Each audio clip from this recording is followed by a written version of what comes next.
Hubieron muertos.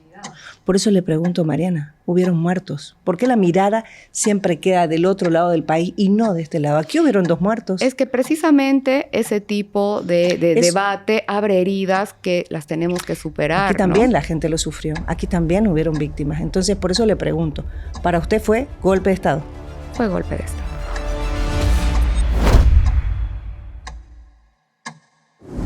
Hola, ¿cómo están? Tengan todos ustedes muy buenas noches. Gracias a Olivos Urbanizaciones y a Care Santa Cruz, estamos en un nuevo episodio de En la Mira.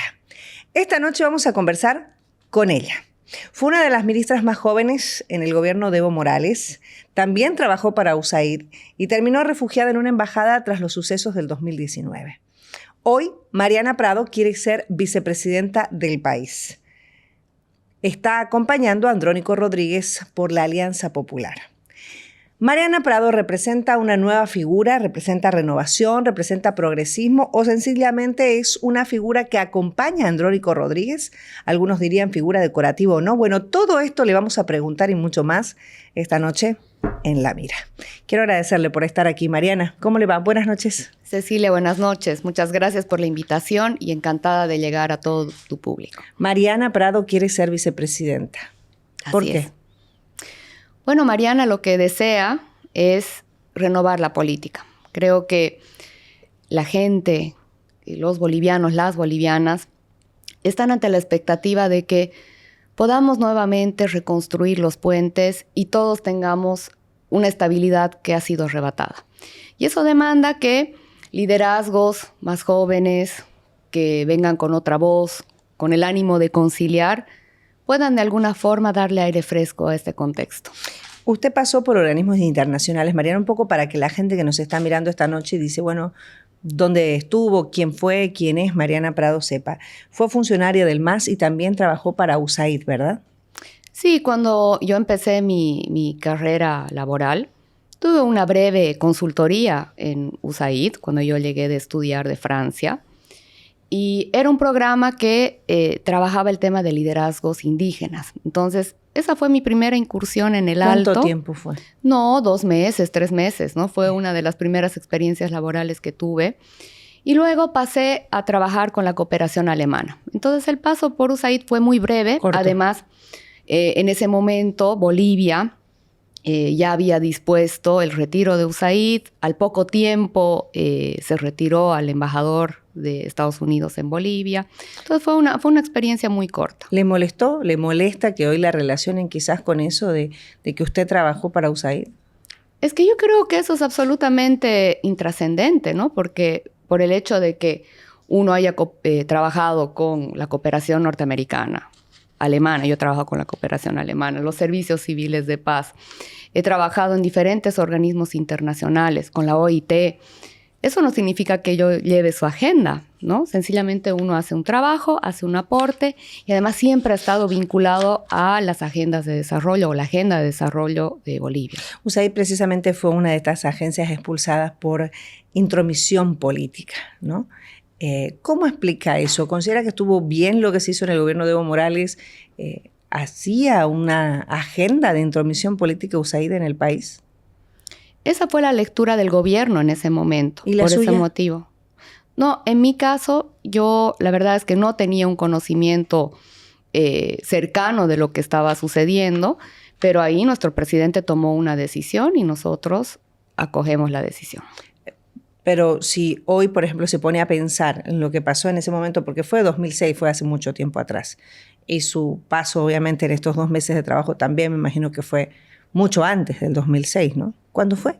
No, ha sido en 2006, porque yo regreso a Bolivia. Año. Claro, Okay. yo regreso a Bolivia a finales de 2005, precisamente después de haber culminado mis estudios en gestión pública y tenía el interés de aterrizar, digamos, en el contexto boliviano, saber cuál era la dinámica que estaba viviendo el país después de unos años fuera. ¿Fue una necesidad laboral o fue convicción, Mariana? No, fue la oportunidad laboral que existió. Okay. Claro, había una oportunidad laboral y yo la tomé. Si usted hoy se pone a analizar la decisión que se tomó el 2006, hoy que está pidiéndole el voto a la gente que quiere llegar a la vicepresidencia, ¿considera que se hizo bien?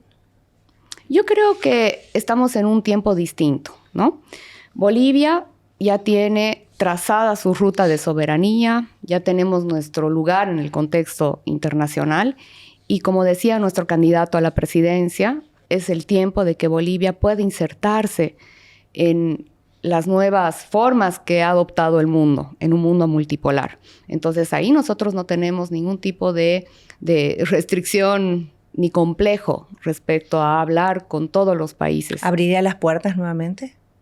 Bueno, en el caso de USAID, en concreto, sí, ya hay una decisión hasta del gobierno norteamericano de haber cerrado. O sea, hasta la administración de Trump ha sido muy crítica con el trabajo de USAID en el mundo. Entonces ahora todo eso está tomando una naturaleza distinta. Si nosotros entablamos un diálogo, por ejemplo, con Estados Unidos, sería para ver nuevas rutas comerciales, acompañar a nuestros exportadores para que puedan vender sus productos en ese mercado. En un contexto muy difícil, ¿no? Hay una política proteccionista muy fuerte en Estados Unidos en este momento.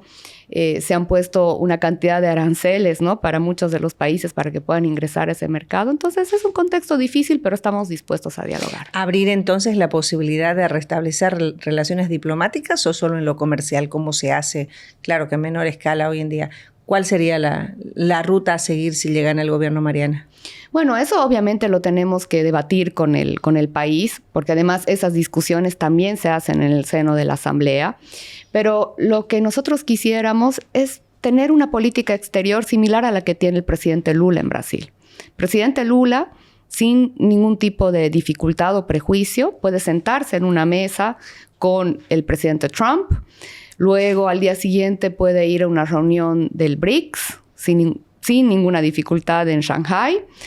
Habla con China, habla con nosotros, habla con los vecinos. En el Mercosur se relaciona con los otros países, probablemente con gobiernos que no comparten su mirada política, pero él es una bisagra en el contexto internacional. Y nosotros nos gustaría acompañar ese tipo de política. O sea que no se cierran a esta posibilidad del restablecimiento de relaciones con Estados Unidos. No nos cerramos a dialogar con todos los países en beneficio de Bolivia.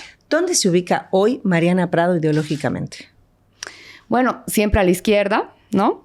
Con Andrónico nos hemos definido como esa izquierda democrática que está dispuesta siempre a cumplir las reglas del juego democrático y además una izquierda que, sobre todas las cosas, pone los intereses del pueblo como valor máximo de nuestra acción política.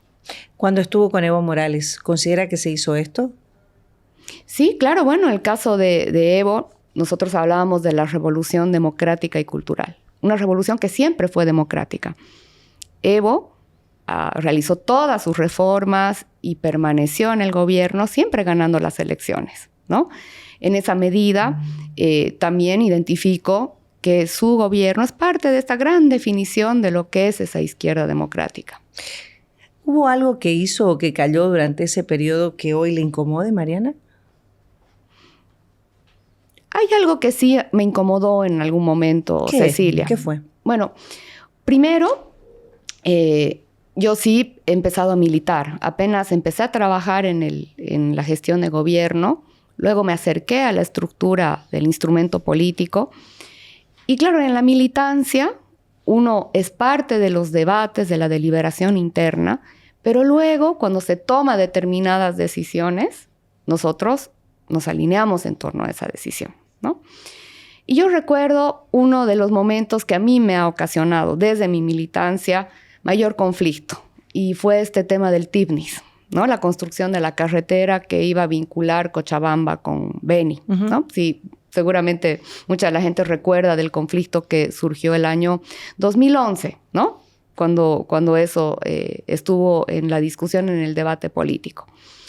Por una parte, sabíamos que esa carretera era muy importante para poder conectar Cochabamba con Beni, porque resulta que Beni tiene mucha dependencia con Santa Cruz para que pueda salir gran parte de su producción. Entonces, era una vía para poder abrir ese otro polo de desarrollo en el país.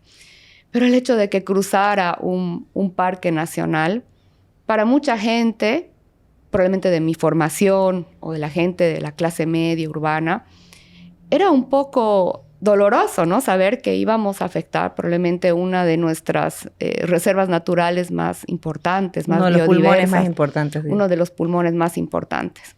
Entonces, eso para mí fue bastante duro enfrentar. Por eso, desde mi mirada de lo que entiendo por desarrollo.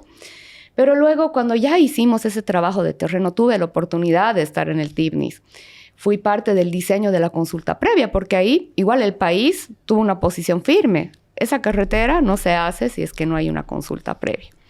Entonces, cuando visité la zona, Cecilia, yo veía que independientemente de que hubiera o no carretera, en todo ese trazo habían 12 o 13 kilómetros nomás que no había carretera. Luego todo el parque ya estaba atravesado, ¿no? Y la gente que vivía alrededor del parque, todos esos pueblos indígenas que eran parte de la consulta, Cecilia, vivían en condiciones muy difíciles, ¿no? Y me di cuenta que probablemente la carretera iba a ser una forma de poder llegar a ellos con servicios básicos, ¿no? Entonces, esa fue una discusión interna, o sea, que yo como militante tuve, ¿no? Y me conflictó mucho porque además trabajaba en el Ministerio de Obras Públicas, teníamos bajo nuestra tuición al ABC, por otra parte teníamos a los financiadores, que en este caso era Brasil. Que promover esto. Sí, para mí ese fue un momento muy duro y lo recuerdo con mucha, como un aprendizaje de militancia. Bien. También. Hoy vuelve al ruedo electoral. ¿Qué significa para usted volver de la mano de Andrónico Rodríguez? Para mí representa mucha esperanza, porque yo creo que con Andrónico podemos oxigenar un poco este espacio de la política, porque nosotros somos representantes, desde luego, del bloque popular, provenimos de ese proceso de cambio, pero tenemos otro tipo de mirada sobre la construcción democrática. No somos una izquierda que va a venir a nuevamente conflictuar el espectro político, sino más bien buscar las soluciones. ¿Se quieren diferenciar de la izquierda actual, digamos, del gobierno de Luis Arce, así es? Nosotros nos queremos diferenciar de esa izquierda que nos ha llevado a este descalabro, Cecilia, ¿no? ¿Luis Arce es el culpable? Yo creo que es la culpabilidad de esos liderazgos que no han comprendido su lugar en la historia y la importancia que tenían y la responsabilidad que tenían. ¿Solo él o Evo también? Ambos. Los dos. Los dos. ¿Y Andrónico dónde se ubica ahí? Andrónico, como presidente del Senado, durante 5 años, ha navegado para lograr gestionar los acuerdos, al menos en esa Cámara de Senadores, para poder coadyuvar a que el país pudiera salir adelante. Pero claro, pero tenía un rol también, ¿no? Claro, él también tenía un rol, pero es de un presidente del Senado. Y él ha logrado aglutinar... Nada más, no tenía una figura, o sea, no representaba una figura con voz, con voto, no se lo escuchaba. Claro, él ha tratado infinidad de veces el tender el puente. ¿Y por qué no lo logró, Mariana? Bueno, es que si alguien hubiera logrado solucionar este problema, no hubiéramos llegado a este nivel de crisis social, ¿por qué no logró política? Él que se lo escuche de esta forma? ¿Por qué no logró hacerse sentir en ese liderazgo? Obviamente que como presidente del Senado tenés que tener que también te escuchen, digamos, ¿no? Dentro de tu militancia política. Bueno, él ha sido muy importante en su momento para que pudiéramos reencaminar después de la crisis del 2019, el proceso democrático. Yo creo que eso es innegable. Y luego ya en el contexto del Senado, ha sido probablemente uno de los pocos espacios donde se han construido consensos en este tiempo. Pero eso, ¿qué hace un presidente del Senado? Él no está al mando del Ejecutivo.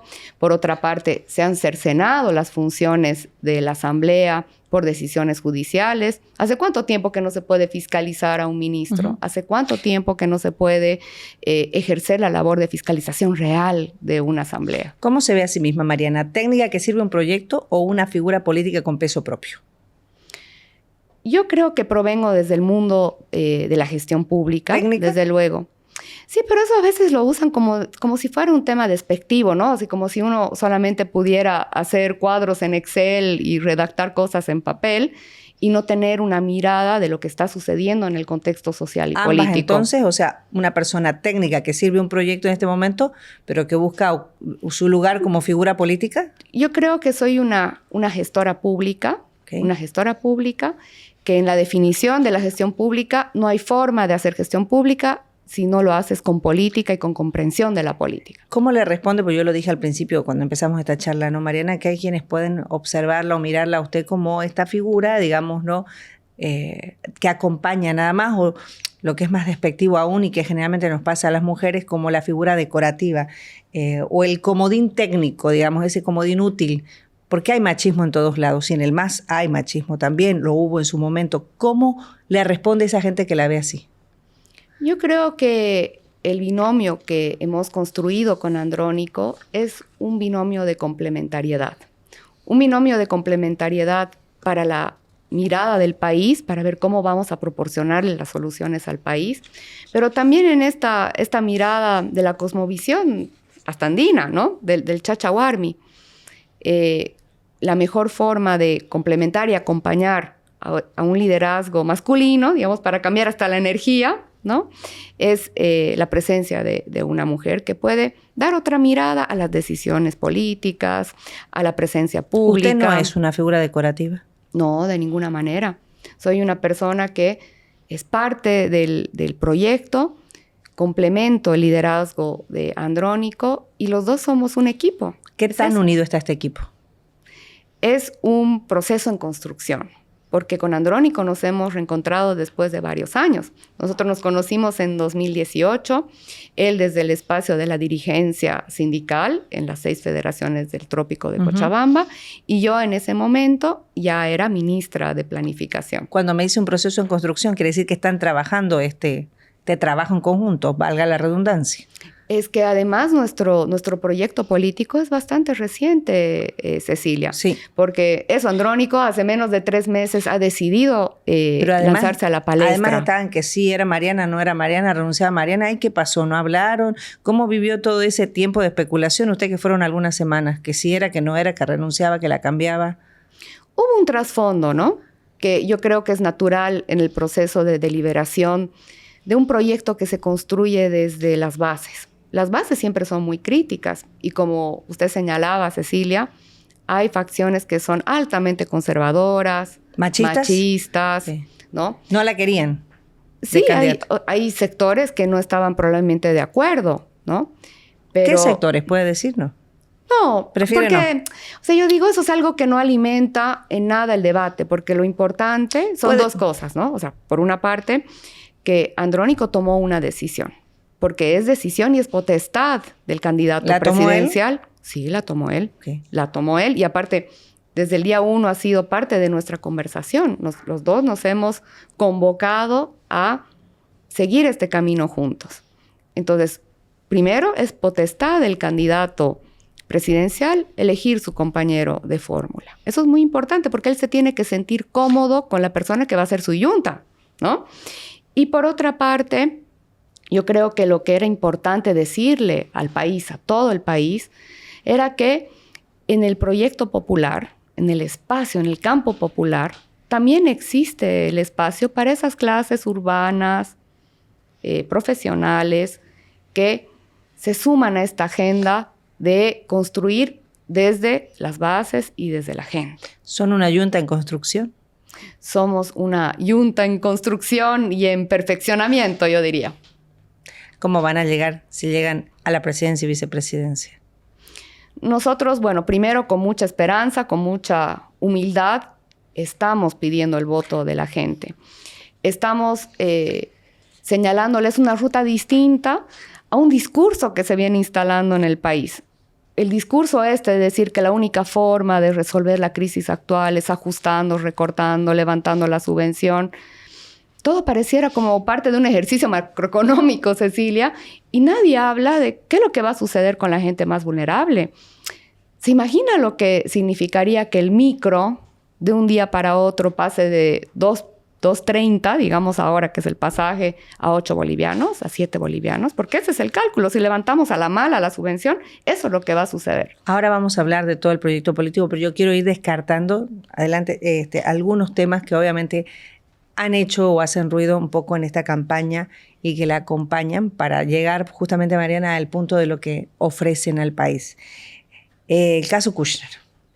que a usted le han golpeado por todos lados, o bueno, por lo menos hay un sector que le critica el hecho de que usted salió a defender en su momento a William Kushner.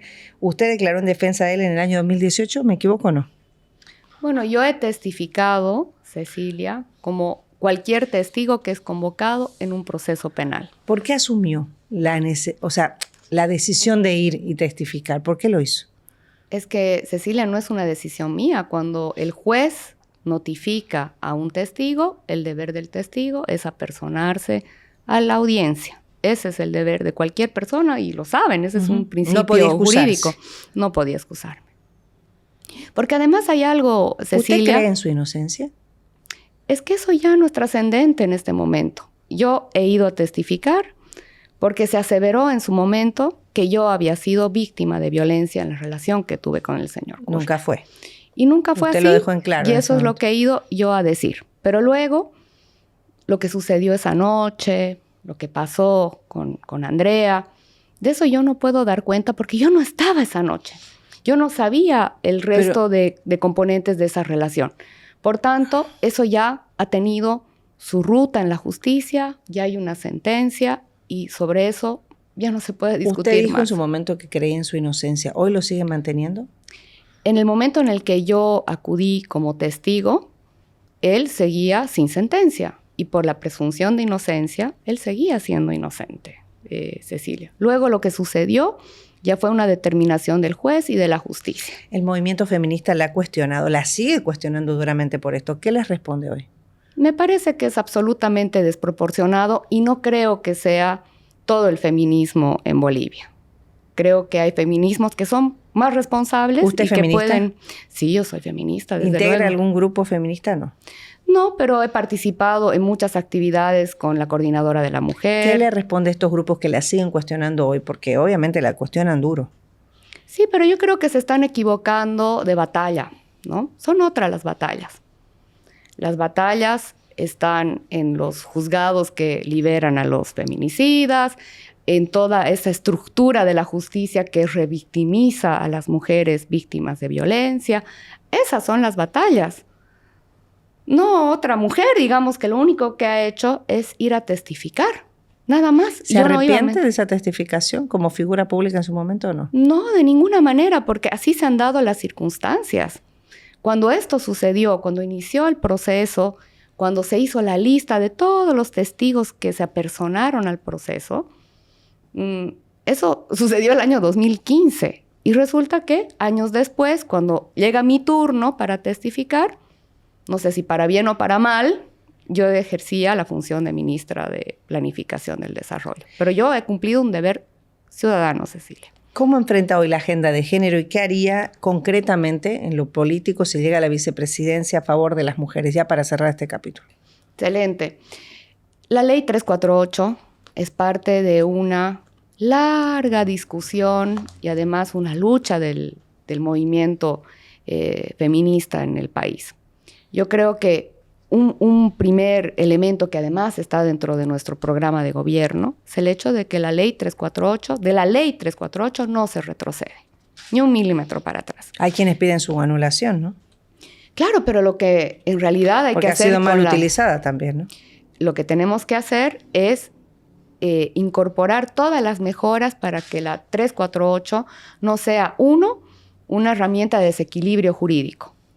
Por otra parte, no sea una ley que esté bien en la norma, pero luego los operadores de justicia interpreten cualquier otra cosa. En el país de las interpretaciones. Claro, justo antes de arrancar nuestra entrevista hablábamos de ese tema, ¿no? De esta incertidumbre que nos da la justicia. Ya no se respeta ningún principio jurídico de nada. Entonces, con la 348, porque estamos hablando de violencia, ahí tenemos que hacer los ajustes que ya se han recogido. No sé si se acuerda, Cecilia, hace 3, 4 años, esa fue una de las agendas del gobierno de Luis Arce, el recoger más de 1,000 iniciativas de mejorar la ley 348. ¿En qué ha quedado?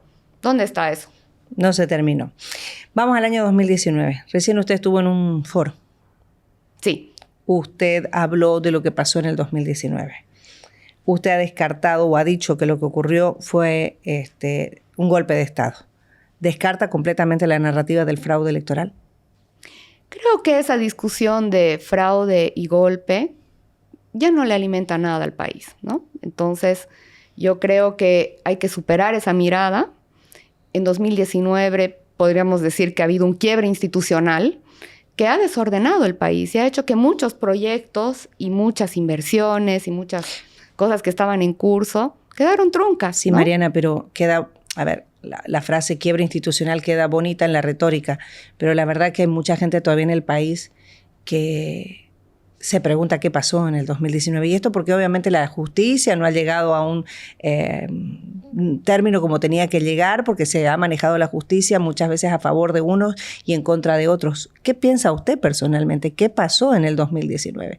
No, yo personalmente, y como también mucha gente dentro del bloque popular, los familiares de los caídos en Sencata, en Sacaba, la gente que ha sido herida en el Alto, en el Pedregal, toda esa gente sostiene que ha sido un golpe el 2019. Hubieron muertos.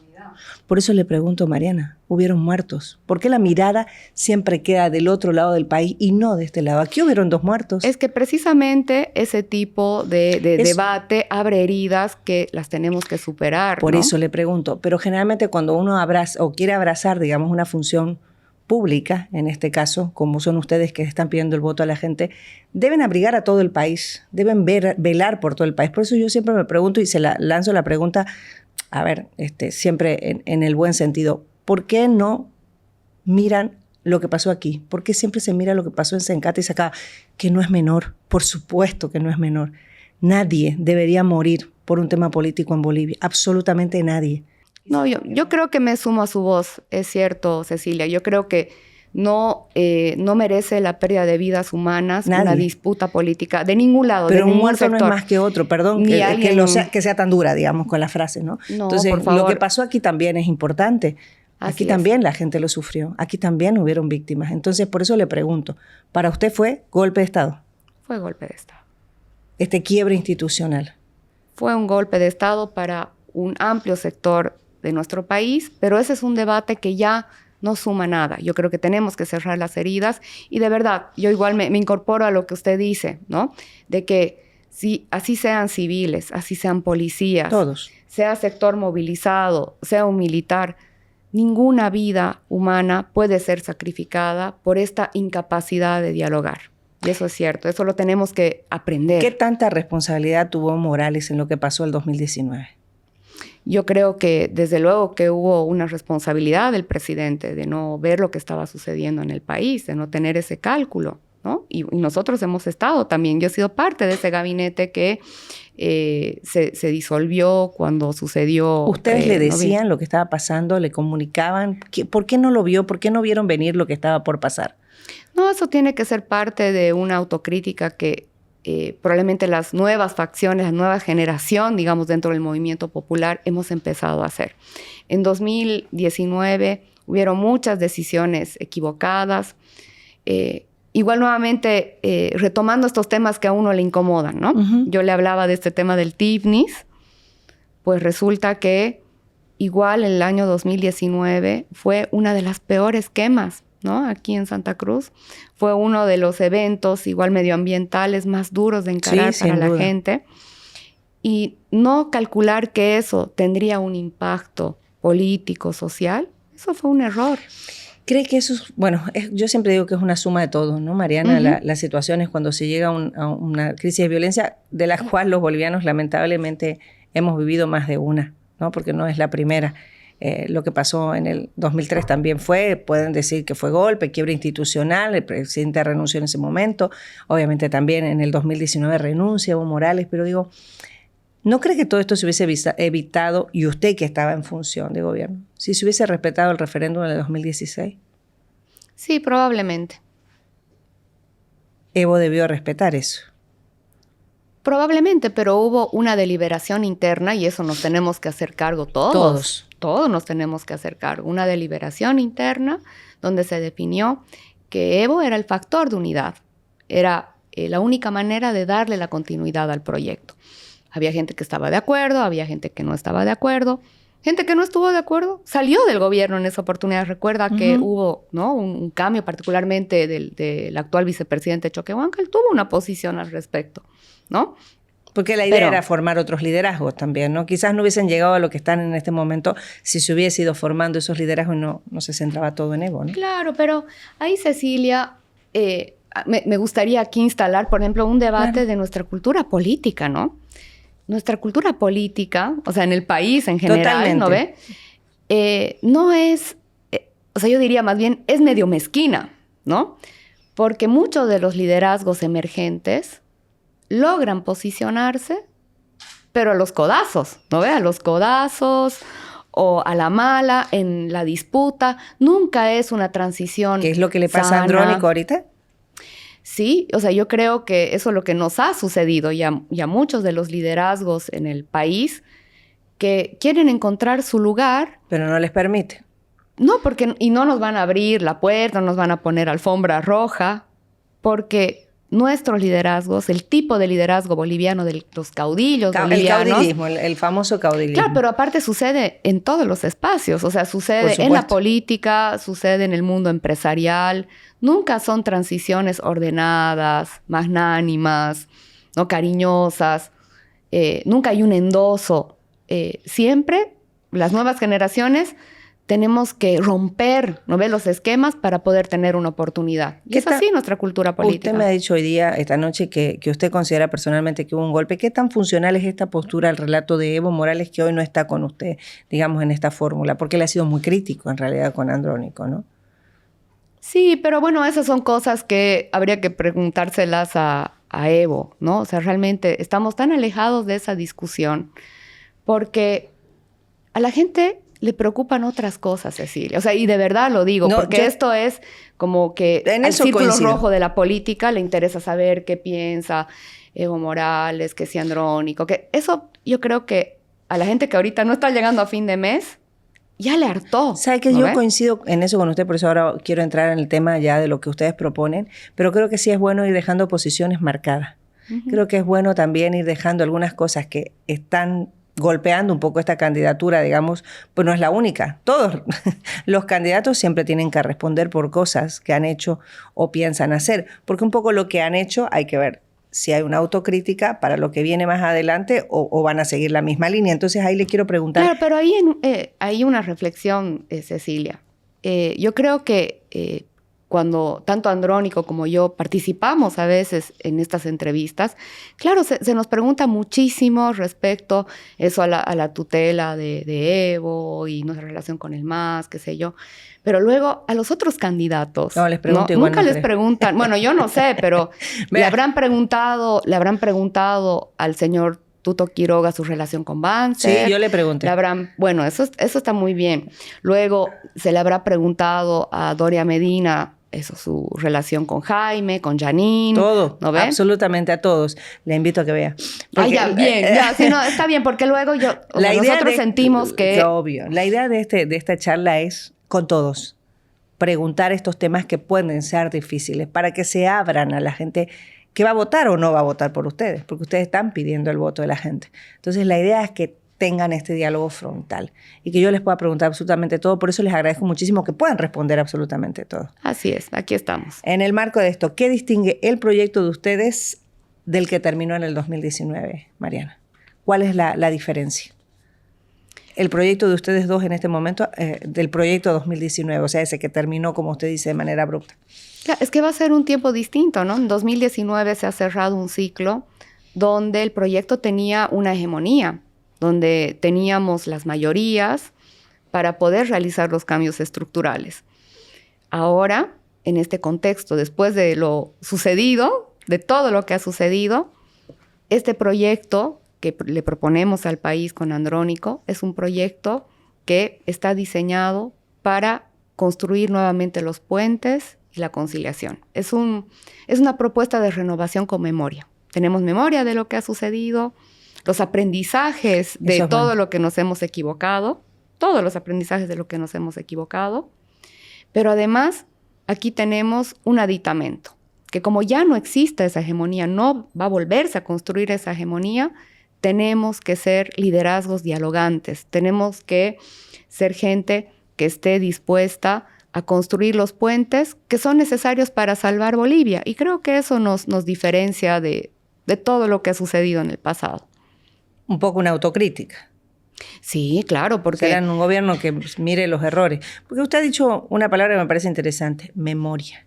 La gente tiene memoria, por más que uno trate de no debatir estos temas que son difíciles de debatir porque son heridas abiertas todavía en el país, la gente tiene memoria. Sí. ¿Qué propone ustedes de la vicepresidencia? ¿Administrar o liderar? Nosotros vamos a liderar la reconstrucción del país.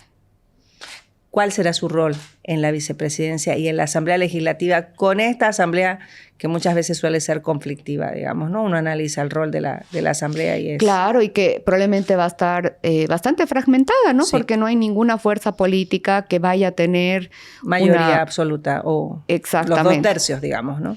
Pero me parece un aprendizaje hermoso, Cecilia, porque... ¿Cómo lo va a hacer? ¿Cómo lo va a lograr, Mariana? Bueno, primero hay que devolverle a la Asamblea la relevancia que tiene en el juego democrático. Hoy por hoy tenemos una Asamblea que está completamente cercenada. Decisiones judiciales que le han quitado la potestad de poder fiscalizar, ¿no? Entonces hay que devolverle la facultad fiscalizadora a la Asamblea y por otra parte hay que devolverle ese espíritu, ¿no? La Asamblea es el espacio natural para construir la gobernabilidad en el país, porque resulta que ahora tenemos una Asamblea que no funciona, una Asamblea que tiene incapacidad de dialogar, entonces todos los problemas se trasladan a la calle, en la disfuncionalidad a veces de la calle. ¿Y cómo ¿no? propone usted esto? Restablecer la credibilidad de las instituciones, especialmente en la Asamblea. Bueno, en el caso de la Asamblea, como le decía, devolverle todas sus facultades, es decir, que ahí tenemos que hacer un contrapeso con el órgano judicial para establecer que el judicial o el Tribunal Constitucional no puede intervenir en decisiones de la Asamblea. La Asamblea tiene que recuperar ese lugar y existen normativas para eso. Igualmente, nosotros lo que queremos hacer desde la Asamblea, desde un principio, es poder restituir la designación de muchas de las instituciones que son importantes para la democracia a través de los consensos. ¿Ejemplo? Por ejemplo, definir el procurador del Estado, que tiene que ser elegido por 2/3 de la Asamblea. Hacer la elección del presidente de la ABC, de impuestos nacionales, de la Contraloría General del Estado, de toda esa institucionalidad que se tiene que construir a partir de consensos. Ya no y eso le da interinatos. Lo que hemos tenido ha sido tiempo. Interinatos. Pero ¿esto ¿no? por qué? Porque obviamente no se definía desde la Asamblea, lo definían desde el Ejecutivo, desde el partido de gobierno. Claro, digamos, es que además era medio un contrasentido, ¿no? Porque si teníamos la hegemonía y el control de la mayoría, ¿cuál era el problema de elegir esas personas por decisión de la Asamblea? ¿Qué pasó? Porque eso, no vamos a tener miedo de reconstruir la institucionalidad que está alrededor de la Asamblea. ¿Y con la justicia cómo va a ser? Usted mencionaba de esto del Tribunal Constitucional, ponerle un freno, pero ahí están los autoprorrogados. O sea, si usted llega a liderar la Asamblea Legislativa, ¿se acabaron los autoprorrogados? Sí, y esa ha sido una propuesta en su momento de Andrónico. Desde el Senado se hizo un proyecto de ley para que los autoprorrogados no pudieran continuar ejerciendo funciones, ¿no? Y esa es una disputa van a hacer. que, claro, y lo vamos a hacer, desde luego. ¿Usted va a tener poder de decisión o solo va a acompañar? Vamos a tener poder de decisión porque somos la bisagra, Cecilia, la bisagra entre la decisión del órgano ejecutivo y las acciones de la Asamblea. Sin esa bisagra es imposible avanzar en la construcción de la gestión pública. ¿Cuál es su propuesta concreta para la economía, Mariana? ¿Qué modelo defiende hoy? El día de hoy estamos defendiendo un modelo adaptado, un modelo donde la economía popular es la protagonista.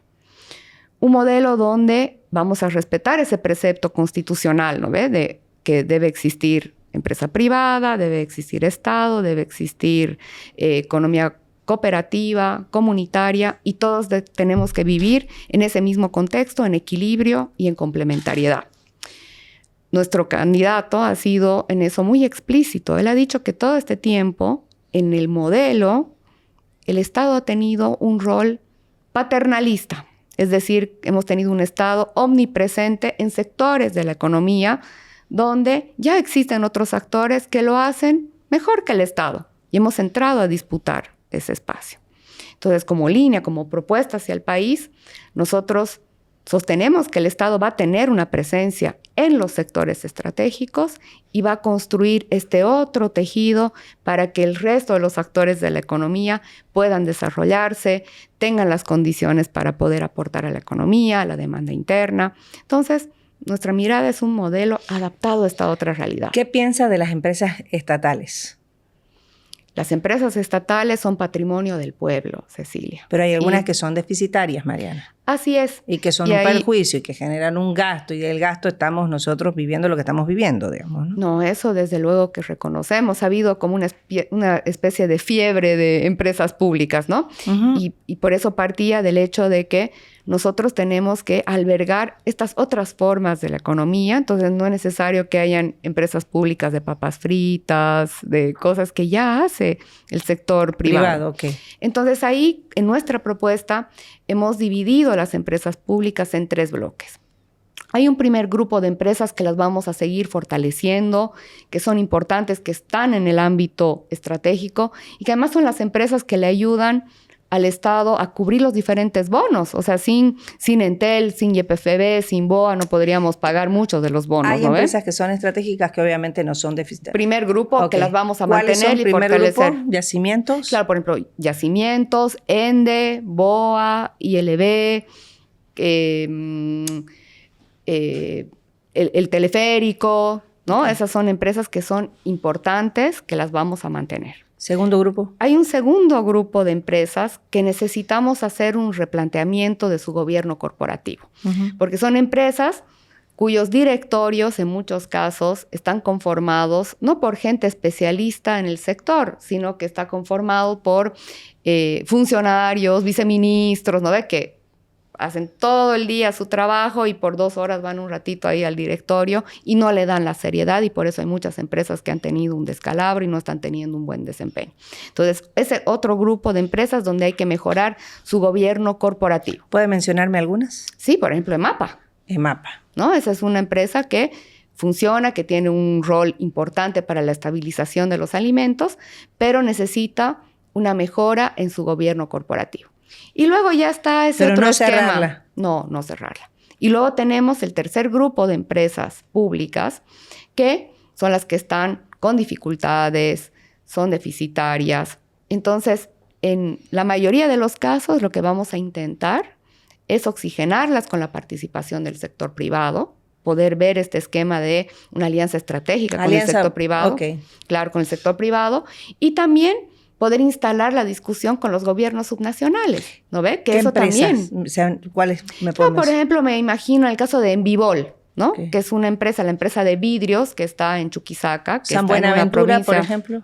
En el caso de San Buenaventura, es una inversión demasiado grande como para decir, sí, agarramos y le ponemos un candado. Entonces, ahí, por ejemplo, sería muy interesante el gestionar o una alianza con la gobernación, que es una posibilidad para poder capitalizar esa empresa, o incorporar algún actor privado.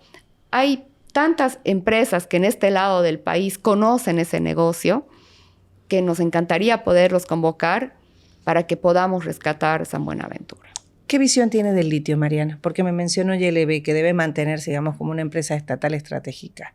Claro, tiene que mantenerse como una empresa estatal estratégica, pero que tiene que tener la posibilidad de encontrar sus socios. Nosotros, cuando estuvimos en gestión de gobierno, impulsamos con el equipo y con la gente del Ministerio de Energías en su momento la alianza con Alemania para poder hacer el desarrollo de todo el proyecto de litio. Porque resulta que nosotros ya tenemos un conocimiento desarrollado, tenemos una técnica para poder extraer el litio, pero luego para el proceso industrial estamos todavía en un rezago de 20, 30 años. Y si nosotros seguimos tratando de superar esa curva de aprendizaje, el negocio del litio ya sencillamente va a desaparecer en el mundo. Como que ya estamos atrás. Claro, también, ¿no? Como que ya estamos, o sea, hemos pasado el mejor momento del litio en el mundo y ahora nos tenemos que poner al día, y eso es de la mano de la gente que está en la vanguardia de la industria. Ahora, empresas chinas, rusas, estos contratos que se quieren aprobar antes que el gobierno acabe, ¿qué piensa de eso?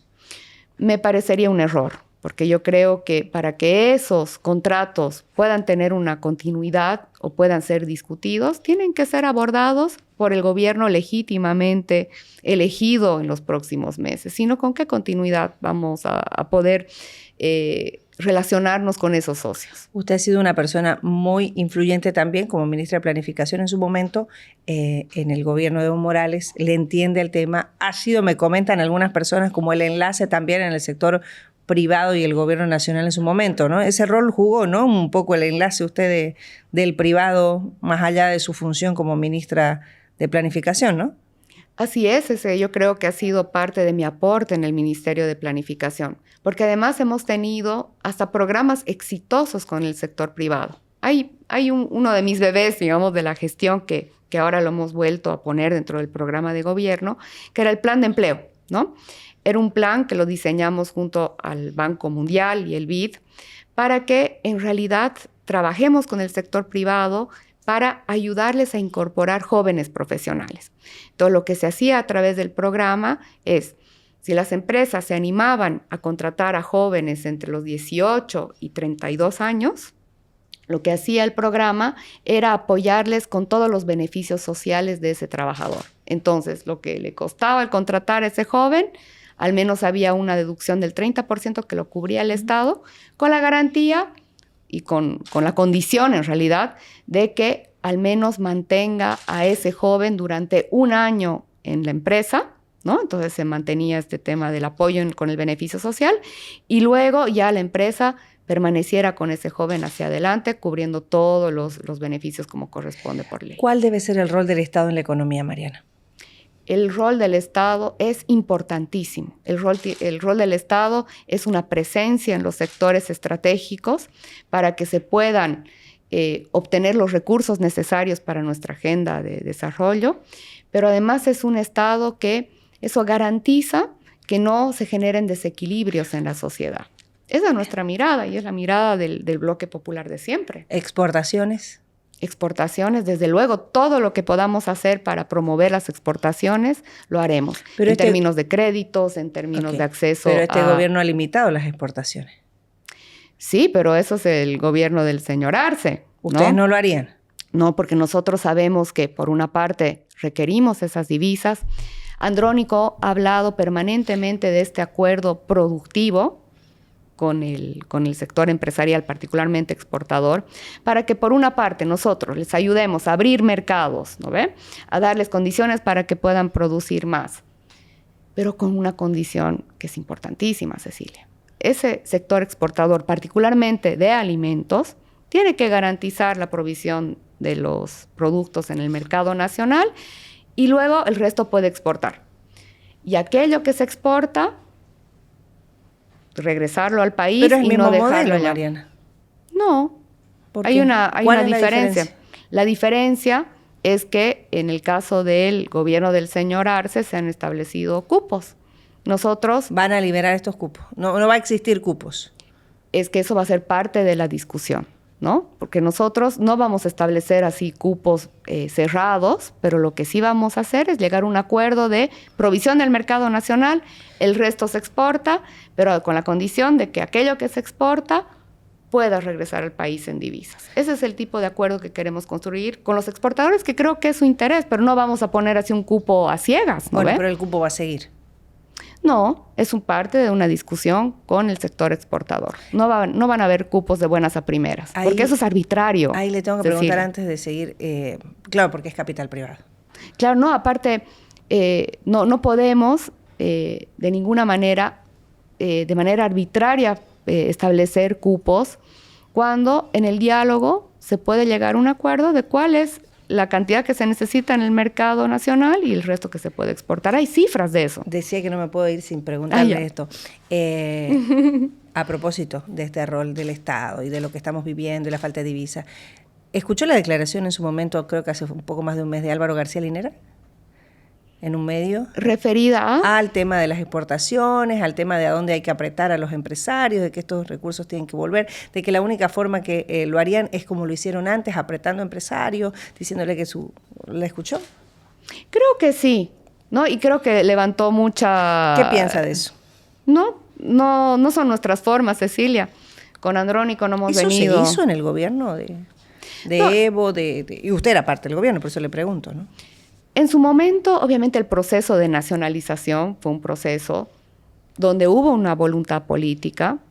Se hacían a través de decretos, ¿se acuerdan? Sí, ¿no? sí, Esa la imagen de firma el decreto. Claro, se firma el decreto y los militares ingresando a Petrobras, ¿no ves? Así como en una imagen muy poderosa, porque ahí esa decisión de la nacionalización no era una decisión concertada, ¿no?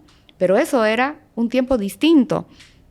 Allí el proceso gozaba de una hegemonía y un respaldo y una legitimidad diferente. En este tiempo, eso es absolutamente inviable, Cecilia. O sea, cualquier persona, además digo, cualquier proyecto político que en este momento desea hacer cualquier cosa a la fuerza, le va a ir pésimo, ¿no? Este es un tiempo del diálogo, de la conciliación y de los equilibrios, ¿no?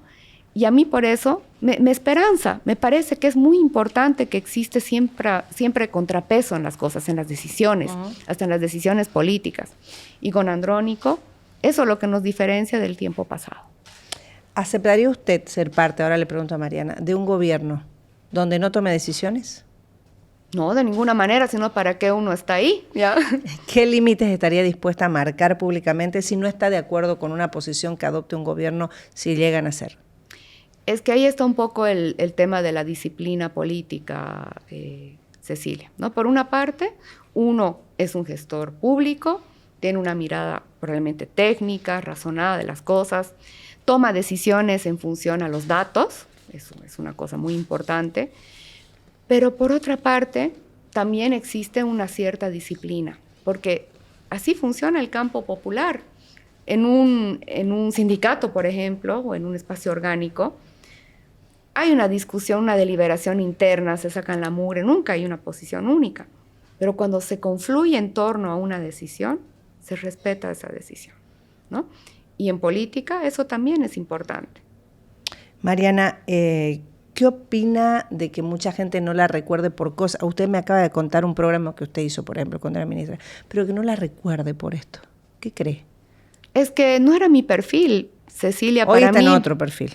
Claro, porque en su momento, como ministra de Planificación, mi interés era que programas como este funcionaran. Hiciéramos el programa de intervenciones urbanas que ha permitido que tengamos el mejor tiempo de producción audiovisual en el país. Y eso yo no necesitaba ni figurar, ni entrar al debate político, calladita, haciendo mi trabajo. Y a mí eso es lo que me interesa. Ahora estoy en un momento distinto, donde puedo hacer mi aporte a la gestión pública, pero en realidad quisiera que mi voz lo que permita hacer es construir los puentes que son tan necesarios en este momento en el país. ¿Qué puede ofrecer Mariana Prado hoy que no ofreció antes, desde este rol? Precisamente eso. Aquello que hice en su momento como ministra de Planificación con un sector empresarial, particularmente aquí en Santa Cruz, lo quiero hacer con el resto del país. Creo que es absolutamente viable. Es necesario que podamos poner primero a Bolivia por delante, los intereses de la gente más vulnerable, y en torno a eso no tengamos ningún problema de hablar con nuestros adversarios políticos. Porque eso, Cecilia, para nosotros, en nuestra mirada con Andrónico, lo que tenemos son adversarios políticos, gente que probablemente tiene una mirada distinta del país, gente que piensa que se puede retornar en el pasado, ¿no ve? Al año 85, al periodo neoliberal. Pero eso no nos va a impedir que nosotros podamos conversar con esa gente, que tiene una mirada distinta, pero tenemos que conversar para salir adelante. Y nosotros no vamos a tener complejo alguno al respecto. Muchos adversarios políticos, como usted los denomina, están presos. No sé si por la administración de justicia, porque todos sabemos cómo se maneja la justicia aquí, que muchas veces es viable solo para quien está en el poder de turno o el gobierno de turno, o los políticos, bueno, el que tiene poder en realidad. ¿Cómo piensa cambiar eso? Nuestro candidato a la presidencia ya lo señaló, Cecilia, nosotros no vamos a seguir esa tradición, parece, ¿no?, de perseguir judicialmente a los adversarios políticos. Este tema de la judicialización de la política creo que nos ha hecho muchísimo daño y es la expresión más clara de la incapacidad y del miedo que tiene la gente de hablar y de sentarse en una mesa. Con las personas que probablemente no compartas una misma mirada. No puedes judicializar el debate político. Y eso es algo que, como un precepto de nuestro binomio, vamos a mantener en caso de que seamos elegidos. ¿Hay presos políticos, Mariana?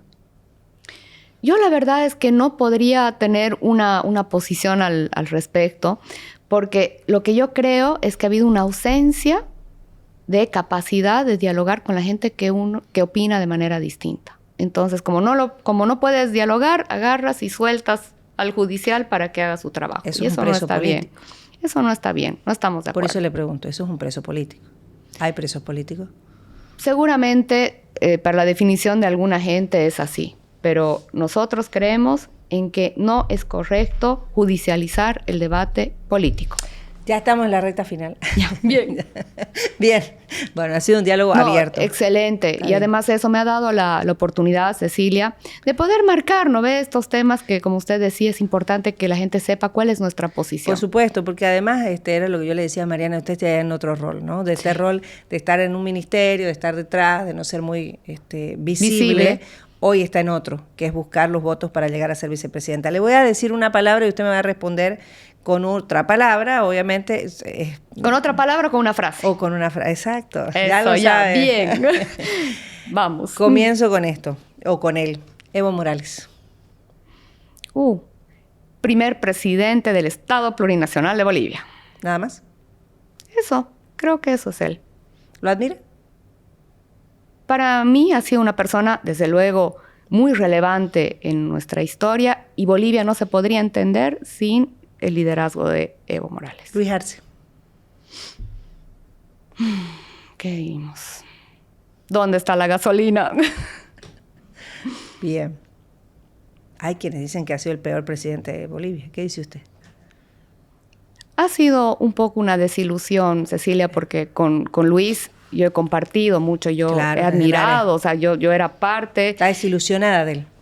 Sí, es que la verdad es que es un tanto desconcertante, ¿no? Porque hay algo que, independientemente de cualquier cosa, no le perdono, Cecilia. ¿Qué? Que le haya robado la ilusión a la gente, la tranquilidad. O sea, que uno se despierte, no sé si le pasa eso. Yo venía ahora a la entrevista. La fila. Y la fila, o sea, veía otra vez, hay fila de gasolina, ¿no ve? Entonces, ¿cuántas horas estaré hoy haciendo fila? Todo eso no le perdono, que nos haya robado la tranquilidad. Álvaro García. Un intelectual importantísimo en América Latina. ¿Lo admira? Lo admiro, por supuesto. ¿Johnny Fernández? El alcalde de Santa Cruz. ¿Nada más? Nada más. ¿USAID? Mi primer trabajito, mi chambita de 2 meses. Andrónico Rodríguez. El futuro de Bolivia. ¿Tuto Quiroga? Pasado. ¿Samuel Doria Medina? Janine Áñez. ¿Feminismo en el MAS? Presente. La mencionó, así que le voy a preguntar, no estaba aquí. ¿Janine Áñez? ¿Qué diríamos respecto a Janine? Y lo digo esto como mujer, ¿no? Yo creo que Janine ha sido instrumentalizada. Ha sido instrumentalizada. Ella no llegó en el momento correcto y como debía al poder. Yo creo que eso es lo que sucedió con ella. ¿Feminismo en el MAS? Eso, presente, es parte de nuestra corriente dentro del instrumento. ¿William Kushner? El pasado para mí. ¿Renovación? Andrónico. ¿Gobierno de 2025? El gobierno de 2025, nuestro objetivo. Ok. Bueno, ya me lo dijo hace rato, pero le tengo que volver a preguntar porque este es un ping-pong. ¿Fraude o golpe? Golpe, mis amigos. Golpe. Para usted ha sido golpe. Y para un sector del bloque popular Claro, no, y ha está sido bien. golpe. Por eso le pregunto. Y es bueno, son diferentes visiones. Claro, pero son visiones que ya no construyen nada. Perfecto. Y eso hay que reconocerlo. Eso ya no construye nada. Lo que tenemos que hacer es cómo vamos a devolverle a la gente la tranquilidad, la estabilidad y cómo vamos a volver a vivir en paz. Cecilia, ¿no extraña eso? Por supuesto, creo que todo el país. Por eso le decía, yo creo que en Bolivia debemos dejar de idolatrar a los políticos y pensar en un futuro positivo para todos, pero pensando que los protagonistas somos nosotros, no son los políticos. Exactamente. Entonces nosotros lo que queremos es hablarle a la gente y nosotros lo que tenemos que hacer es estar a la altura de lo que espera la sociedad para que les volvamos a devolver la certidumbre, la tranquilidad, la estabilidad. Nosotros los políticos, ahora ya me incluyo, ¿no? Somos en realidad los viabilizadores de los sueños. No podemos ser nosotros la tranca, y estamos siendo la tranca. Es una vergüenza. La clase política es una vergüenza. Mariana, le quiero agradecer muchísimo por haber respondido absolutamente a todas las preguntas en La Mira. Estuvo en La Mira, respondió a todo. Sí, Cecilia, y me encantó tener la oportunidad de hablar a veces de cosas que no se conocían de mi vida, poder fijar posición en torno a algunos temas y tratar de llegar a toda la gente para que sepa cuál es nuestra propuesta y en qué se diferencia respecto a esta ola macroeconómica, técnica, ¿no?, que está buscando devolverle a la tranquilidad a la gente. Gracias, Mariana Prado. Además, yo quiero destacar que es la primera mujer que entrevistamos en este ciclo de En La Mira, porque no hay muchas mujeres que estén protagonizando, digamos, y buscando los primeros cargos. Una es usted, otra es Eva Copa. Ojalá podamos tener antes del cierre del ciclo, este ciclo político rumbo a las elecciones. Muchas gracias, Mariana. Gracias, Cecilia. Esto ha sido En La Mira. Hemos conversado con ella, que fue ministra de Planificación en el gobierno de Evo Morales. Habló de lo que pasó en el 2019. Ha sido clara con su postura, obviamente una postura que refleja su sentimiento y el de un grupo y el de un sector, obviamente, de la población boliviana. Y hemos escuchado a Mariana Prado, que ofrece de aquí en adelante a propósito de esta carrera rumbo a la vicepresidencia del Estado. Quiero agradecerles como siempre por acompañarnos, a Olivos Urbanizaciones, muchísimas gracias, y a Care Santa Cruz por albergarnos. Será hasta el próximo episodio aquí en La Mira.